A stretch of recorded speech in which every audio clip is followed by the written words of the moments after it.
associated with film assault of homeless black women in Brazil. He has recorded and exploited women in Nairobi and plans to travel in October 2025 from South Africa to Cape Town, Johannesburg, Pretoria, and Dunbar for sex tourism. We condemn that one with the same possible. So, now, here goes the crazy part. I don't know who is feeding these people this information, but she literally just read my entire itinerary off, or at least the first half of it, for whenever we go to South Africa here in the next couple of days. And we're going to go to South Africa, to Pretoria, to Botswana, to Namibia. And we've said many times that we don't even want to put women in the videos. She's saying that we've been recording and exploiting women in Nairobi in Brazil. And for months, I've been making videos about Donald Trump. Like, if you go, a lot of the stuff that people say about me is easily debunkable. Like, it's literally on YouTube. You can just go to my YouTube channel and click and see the past 70 to 90 videos have not even been about women. If they are, it's me telling a story. So let's go ahead and continue. I was delivered this video last night to watch this. And I watched a little bit of it and I was like, I got to bring this to the public. This is horrible. Also known as austonholleman, presents himself as a benefactor, but has been reported for sexual exploitation. I've never been deported for sexual exploitation. What she's referring to is the incident that happened in January 2023. And another thing that's very debunkable is if you can go on my YouTube and see that I spent 7 weeks in 3 different cities around Brazil. I didn't sneak in. I have the stamp on my passport. And if you get deported, you're not just going back like that in the first place. So let's go ahead and continue. He fled Brazil in 2023 when CNN Brazil Babramila investigated him. He is linked to the relocation services and plans to build a commune outside Thika with controversial U.S. black nationalist figure. So she said that we're trying to build a black nationalist compound outside of Thika. First of all, I've never even been to Thika. I don't know what compound she's talking about because we don't have a set location. But the next thing is, here's the compound that she's referring to is our business that we started at Moja Village Plaza. You can check it out at mojavillageplaza.com. We just launched it today, this Saturday. And the point of a Moja Village Plaza is to link the financial interests of the entire African diaspora. And instead of taking it to a place like Accra, Ghana, or South Africa, we want to bring it to Nairobi, Kenya. And now, I'm starting to think, is a lot of that shit being done in vain? Like, can you really help when this is the result? And, some Kenyans might watch this and be like, hey, Austin, don't think that this is all of us. This is the general population. Like, if you look at these people, these are the average Kenyans that are needing support financially. Like, it looks like they're in the middle of a tea field or something like that. So they're not the Kenyans that are hanging out with me at the spots that I hang out with. Those Kenyans are pretty much can afford the same things that I can afford, at least in my mind, I believe. I don't know their finances. But these are the people that we create these organizations. The reason that I put up videos where I said, hey, stop buying apartment buildings and start building a CJ's restaurant or build some business where you can actually make an impact and change people's lives by giving them a job rather than giving a cleaning lady a job where she'll just make 1,000 shillings a day. These are the people that we're looking to impact. And this is the response that they're giving. Instead, the thing is, I've promoted Kenya so heavily and positively for the past year since I got here last August. Actually, the entire time since I got here in 2023. I promoted it so much that my audience bitched and complained, actually, and told me to stop complaining and gaslit me and said that I was lying about that. And this is the response that the locals are giving you, is that we're exploiting rather than looking at the big. See, I don't know, but I'll tell you guys this: ignorance breeds a lot of violence. And the reason that this is dangerous is because the mentality that you're seeing amongst these people, I don't know what document this is she's reading, but the mentality that you're seeing amongst these people in this video is that literally all you had to do is point the finger and say, he did it. And then they just go over there with a chainsaw ready to kill somebody. That's literally no thought process, nothing. Just point the finger, he did it. Now go do this. Literally. So I'm just wondering, the talks that I have about, hey, when you come employ Kenyans, don't exploit them, because I've said this, don't exploit them, give them a livable salary. The reason that corruption is so rampant in Africa and as well here in Kenya is because the people are getting paid something that they can't even live off of. So I tell people whenever they come here, hey, give them, if you want these people to be motivated and you don't want them trying to cut corners or trying to use corruption to get around you and be at your disadvantage, give them that something that they could live off of. That way they stay loyal to you. But all that goes overhead, and what goes in their head is stuff that hasn't even happened, like a black nationalist. Like, I attack Black Americans on YouTube. How the hell am I a black nationalist? And second, the thing is, they don't accuse the British, the Indians, or the Arabs or anybody else of neocolonialism, right? But who they accuse of neocolonialism is niggas.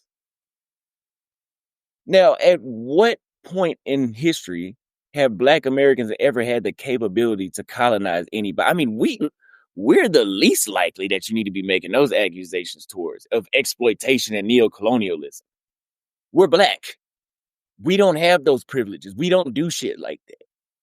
We're not oppressed like we were 50, 60 years ago, but we're not able to do what the hell you're trying to make it seem like. Again, the Black people, the CIA doesn't send native born Black Americans to Africa to do these things that we're being accused of. Now, they'll take somebody from your country and make them corrupt and use them to utilize what they're trying to do, but they won't be sending me to do that. They ain't gonna trust me because they're not gonna be able to trust me to do it, because I wouldn't go for it. But let's continue.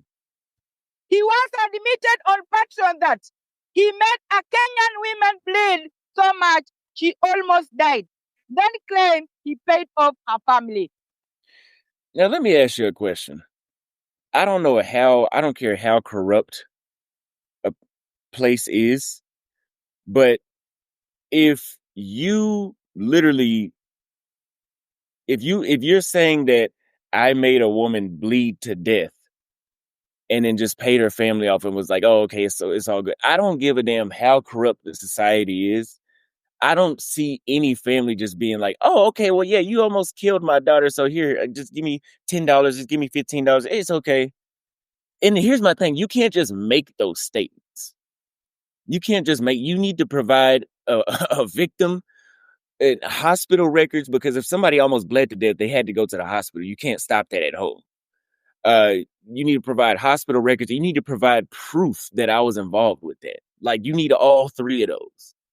So we can't just make statements like that, because that's a very bold statement to make it seem like you almost killed somebody. But again, is everything that's being done here in vain? Like, is all this stuff being done in vain? Because it seems like no matter how much, and I hate to say this because every Kenyan, again, is not like these people in this video, but it seems like no matter how much positivity we try to spread about Kenya, it's almost getting nowhere fast. You got the viewership saying that we're making shit up, that we're glazing, or we're tired of hearing about Kenya. And then you have a good number of Kenyans that when they see me, they love me, they support me, they want to take photos. I hang out with some of these Kenyans, but then you have I'm not going to say it's a majority of Kenyans that's looking at us like this, but it's a large enough number for me to say something about it, that are saying that we're part of the CIA, we're exploiting. And it's like, at what point do we say that, can we actually, is our assistance actually wanted, and can we actually do it? And some of the issues that are in some of these societies in other countries, especially in Africa, is it something that just needs to be worked out amongst themselves first and then we can come help? Or do we just scratch the plan altogether? I mean, you guys tell me, because I feel like at this point, what the hell have I done as far as Kenya goes? And why the hell do people keep bringing this Brazil shit up? Like, I'm going to go back to Brazil real soon. And I want CNN to repost it so that way everybody can quit saying that I was banned, because I can go back. I've already been back. You don't go to a country and fly in and out of the country for 7 weeks and you're banned. That doesn't happen that way. Come up with some new talking points. But yeah, we're about to shift the focus anyway because we're about to go to a few other countries. And yeah, I love Kenya. I don't care, who is in this video talking. Nothing that I've said about Kenya I take back. But I do just question the validity of what can we do? What can we do? Should we be doing anything? Let's see what else they say. That one is a very sad story.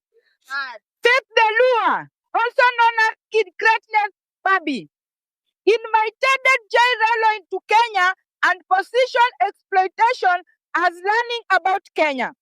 He shifted to kick and discord after backlash. Live stream bragging that Jay Relo could date any woman and was asked to leave Nairobi restaurant for harassing women. He was in Kisumu in September 2025. Nobody was ever, and they're talking about Bobby whenever we go out. And this is why you guys saw a lot of behaviors that I've had is for these very reasons. I stopped doing live streams out in public for that very reason. You could be, I'm not even fucking exaggerating. You could be recording yourself at a restaurant in the corner and doing like this. So it's obvious that the camera must be facing towards you because you're interacting with the camera. Here comes somebody from at the grocery store at the place next door. They jumped out of the dumpster, walked around, and said, "Why you had me on video?" It's like you can't even fucking record nowhere. So I just stopped doing it because it's like, it's no point. That's why I ended up doing geopolitical videos sitting right here on the couch because can't nobody say nothing about it. Bobby still chose to go out and do live streams and it's too stressful. But I'm not doing it anymore. But no, there's no, again, the reason that we don't put women in the videos, well, he may still be to a certain extent, not directly. Maybe he is somewhat, but I don't even want to talk about women. And this is why you don't make you. So one of the mistakes, I'm not even going to call it a mistake.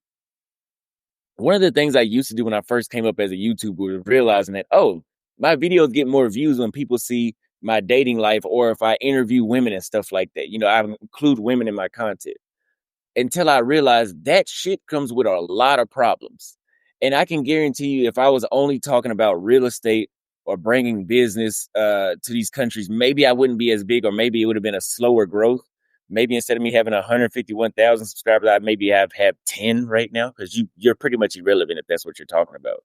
Like, people don't really tune into that.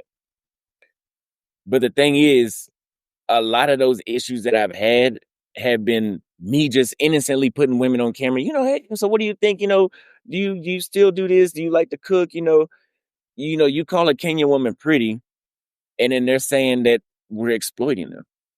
Like, what the fuck are we talking about? So it's like you can never, when you're including women in your content, you can never do nothing right. And for you self-hating ass dudes, black dudes that's watching this video, oh, see, I told you, Austin, they don't like us in Africa. Like, shut the fuck up. Because this same stuff used to happen in Brazil with the white girls that y'all love.